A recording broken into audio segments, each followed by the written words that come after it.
Zumbi dos Palmares é lembrado como o maior símbolo da resistência negra à escravidão no Brasil.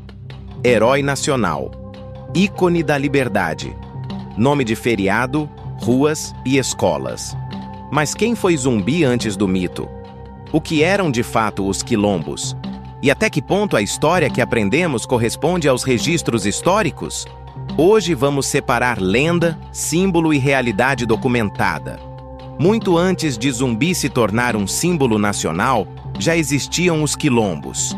Os quilombos surgiram no Brasil colonial como comunidades formadas principalmente por africanos escravizados que fugiam dos engenhos, mas também por indígenas, mestiços e até brancos pobres.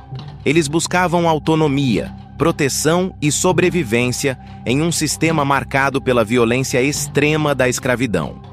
O maior e mais duradouro desses quilombos foi o Quilombo dos Palmares, localizado na região da atual Serra da Barriga, entre os estados de Alagoas e Pernambuco. Palmares existiu por quase um século, reunindo milhares de habitantes. Importante entender: Palmares não era uma aldeia isolada, mas um complexo de povoados, chamados de mocambos, com agricultura, comércio, sistema de defesa e liderança centralizada. Durante grande parte de sua existência, Palmares foi liderado por Ganga Zumba, reconhecido como a autoridade máxima do quilombo. Sob seu comando, Palmares resistiu a expedições militares, manteve relações diplomáticas e chegou a negociar com a coroa portuguesa. Zumbi teria nascido por volta de 1655, dentro de Palmares. Aqui é fundamental separar mito de história documentada. Não existem registros diretos do nascimento de Zumbi, mas a maioria dos historiadores concorda que ele nasceu dentro do quilombo. Portanto, não nasceu escravizado nos moldes do sistema colonial português. Dentro da lógica interna de Palmares, Zumbi pode ser considerado uma criança livre, embora essa liberdade não corresponda ao conceito moderno de direitos universais. Ainda criança, Zumbi foi capturado durante uma expedição bandeirante e entregue a um padre em Porto Calvo, quando recebeu o nome cristão de Francisco e teve contato com o português, o latim e a doutrina católica. Anos depois, ele foge e retorna a Palmares, agora com conhecimentos que o diferenciavam da maioria dos habitantes do quilombo.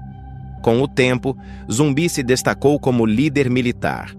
O ponto de ruptura ocorreu quando Ganga Zumba aceitou um acordo com a coroa portuguesa, que previa liberdade apenas para os nascidos em Palmares, submissão à autoridade colonial e devolução de escravizados recém-fugidos. Zumbi rejeitou o acordo. Para ele, aceitar aqueles termos significava legitimar a escravidão fora de Palmares. Esse rompimento levou à queda de Ganga Zumba e à ascensão de Zumbi como principal líder do quilombo. Aqui nasce o Zumbi que entraria para a história, o líder que recusou a negociação e escolheu a guerra permanente. Palmares não era uma comunidade igualitária nos moldes modernos.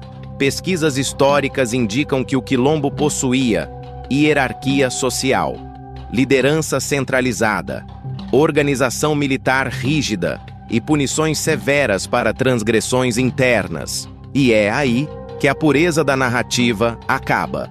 Há registros de que Palmares mantinha prisioneiros submetidos ao trabalho forçado, incluindo indígenas capturados em conflitos, africanos e afrodescendentes considerados inimigos e pessoas punidas por deserção ou traição. Embora isso não seja equivalente ao sistema escravista colonial em larga escala, não se tratava de uma sociedade sem coerção, pura e símbolo da luta pela liberdade, já que a liberdade não valia para todos que ali viviam. Esse ponto raramente aparece na narrativa popular sobre Zumbi. A recusa de Zumbi em aceitar o acordo intensificou o conflito com a coroa portuguesa. Expedições militares cada vez maiores foram organizadas, culminando no ataque liderado pelo bandeirante Domingos Jorge Velho, que destruiu Palmares em 1694. Zumbi conseguiu escapar, mas foi morto em 20 de novembro de 1695, após ser capturado por forças coloniais. Seu corpo foi mutilado e sua cabeça exposta em Recife para provar que ele não era imortal, um ato que contribuiu para transformar Zumbi em mártir. A imagem de Zumbi como símbolo nacional da luta contra a escravidão não se consolidou no século XVII, mas principalmente no século XX. Movimentos políticos, acadêmicos e culturais passaram a reinterpretar sua figura como representação da resistência negra, culminando na criação do Dia da Consciência Negra. Esse processo elevou Zumbi ao status de herói nacional, mas também simplificou uma trajetória histórica complexa. Zumbi dos Palmares liderou uma das maiores resistências à escravidão nas Américas, organizou uma sociedade autônoma por décadas e tornou-se símbolo da luta contra a opressão racial. Porém, Palmares não era uma sociedade plenamente igualitária. Existiam coerção, hierarquia e punições severas e desumanas. A imagem de liberdade absoluta é uma construção posterior, que serviu não só pela legítima e necessária luta contra o racismo, mas também para dar a uma ideologia uma figura heróica, que servisse de símbolo. Zumbi foi um líder real, moldado por um contexto violento, e não um mito perfeito. Zumbi dos Palmares não perde importância quando sua história se torna mais complexa. Pelo contrário, entender o passado exige olhar além dos símbolos e encarar os fatos, mesmo quando eles desafiam a narrativa mais confortável.